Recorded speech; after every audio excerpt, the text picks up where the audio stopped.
What's going on, guys? Welcome back again sa ating YouTube channel. This is your Chong Bokbok, ang OFW na nakabase sa Saudi Arabia. Kamusta kayong lahat? And welcome to Chong Reacts.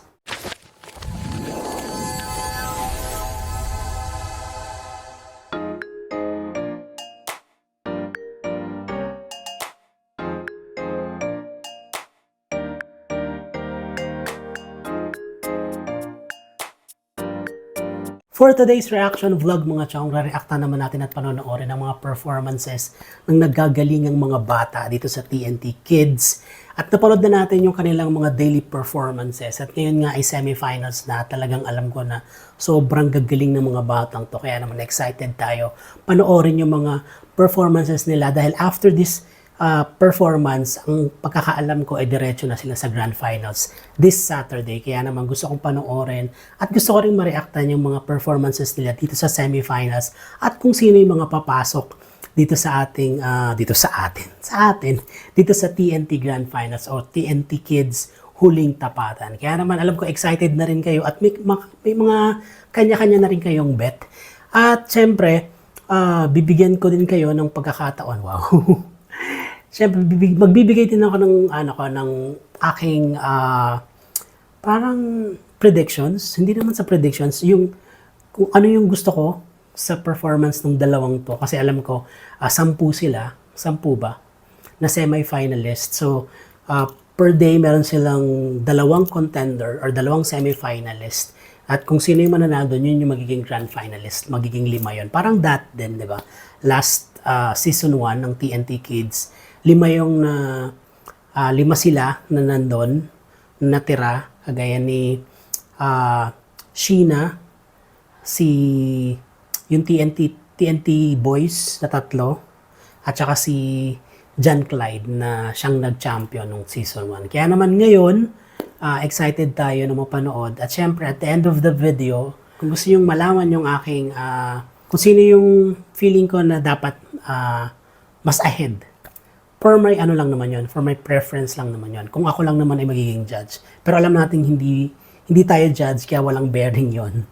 Pero sasabihin ko pa rin sa inyo kung sino yung feeling ko na mananalo on that performances, doon sa dalawang yun. Kaya naman, simulan na natin itong mga chong, huwag na tayo magpaligoy-ligoy pa. Tara na, let's do this.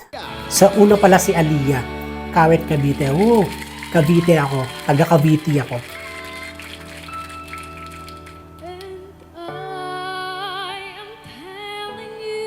Okay. Ako, mataas to.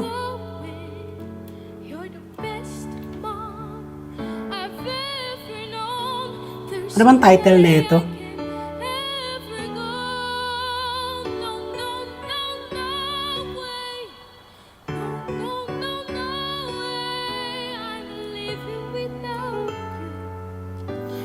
Kamukha siya ni ano, no? Parang kapatid siya ni ano, papa siyang kapatid ni Ella.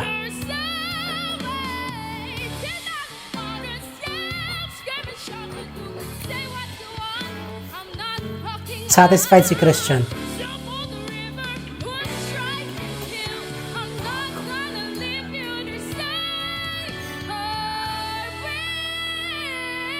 Galing ng batang to.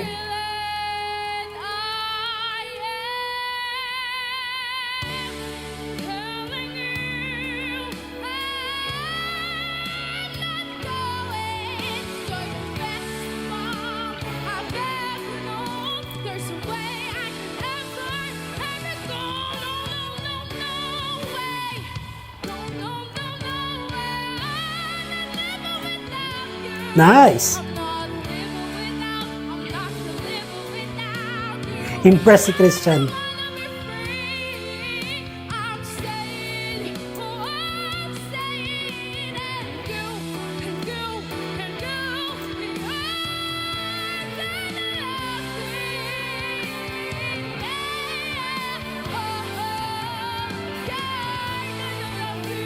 Grabe!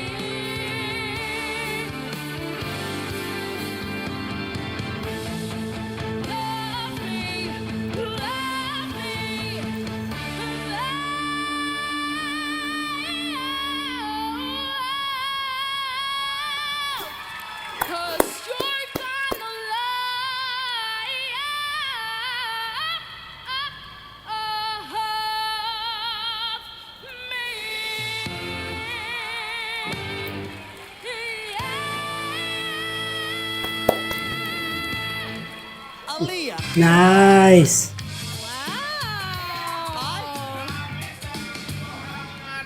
Inspired siya kay mama niya. Deserve ang standing ovation sa kanya. Mamaya ako nasabihin yung aking reactions. Pumunta na kagad tayo sa pangalawa or sa contender number 2. Semi-finalist number 2. It's Denessa. Okay. Ano kayang kakantay niya?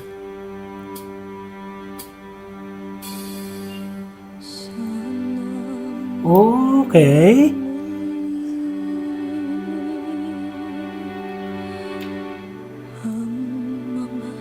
Oras natin nakaraan, bakit nagkaganito? Naglaho nga ba pag-ibig sana Nice! sana bigyan ng pansin ang hiling ko kahapon, bukas, ngayon. Tanging walang ibang mahal. Nice! Kung kaya kong iwanan ka, hindi na sana asa pa. Kung kaya kong umiwas na, hindi na sana lalapit pa. Kung kaya ko sana, ito ang tanging nais ko. Ang ating kahapon sana maulit muli. Hindi na sana asa pa. Kung kaya kong umiwas na, Grabe, balahibo ko. di na sana lalapit, lapit pa.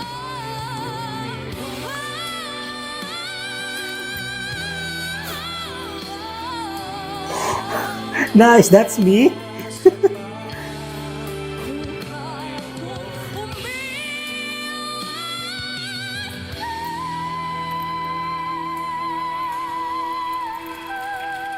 Nice one. di na sana sa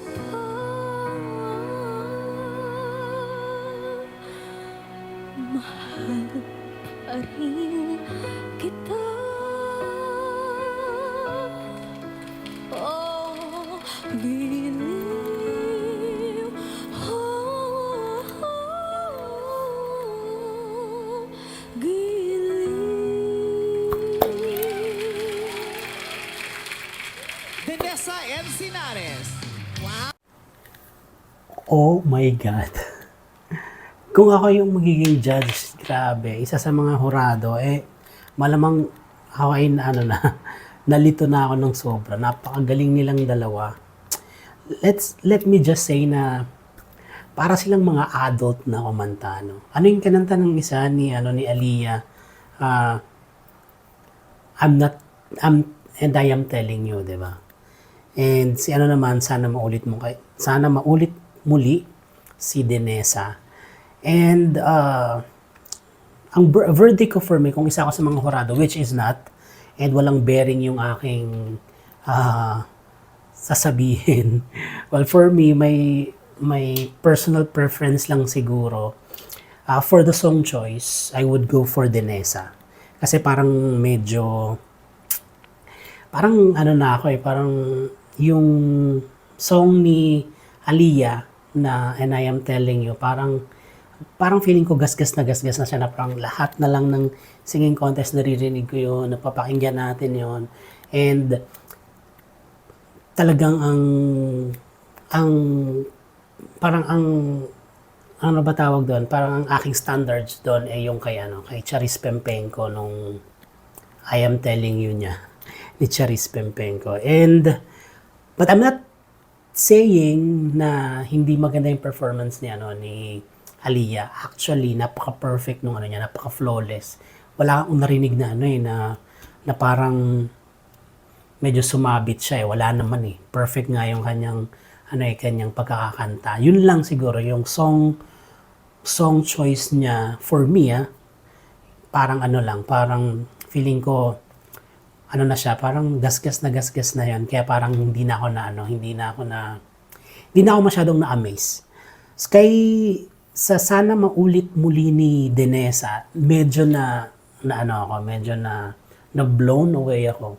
Kasi hindi lang dahil sa hindi ko siya masyadong naririnig, or kung kayo lagi niyong naririnig, ako hindi ko masyadong naririnig siya sa singing contest. And binago niya yung arrangements. Binago niya yung nagkaroon siya ng mga ad-libs, which ngayon ko lang narinig.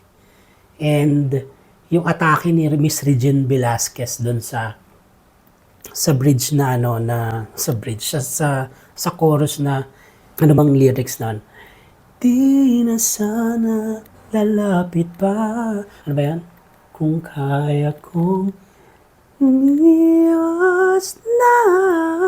Diba? Dapat ganun yung kay Regine. Pero yung kanya, iniba niya yung areglo. Parang fresh sa akin yung pagkakanta ni Denesa. So for me, mas gusto ko yung performance ni Denesa for the song choice alone lang. Pero sa performances, talagang pareha silang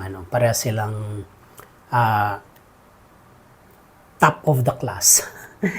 Napakahusay nilang dalawa. Kung sino man yung nanalo sa kanilang dalawa, they deserve. At kung sino yung natalo or hindi pinalad, I hope na magkaroon ng wild card. Well, lagi namang may ganun na wild card. I hope kung sino man yung hindi nakuha sa kanila this time, sana may pagkakataon pa para lumaban ulit sila as wild card. Kaya naman, yun lang mga chong, if you are not in favor or you're against with my personal preferences, well, again, personal preference ko lang naman yon.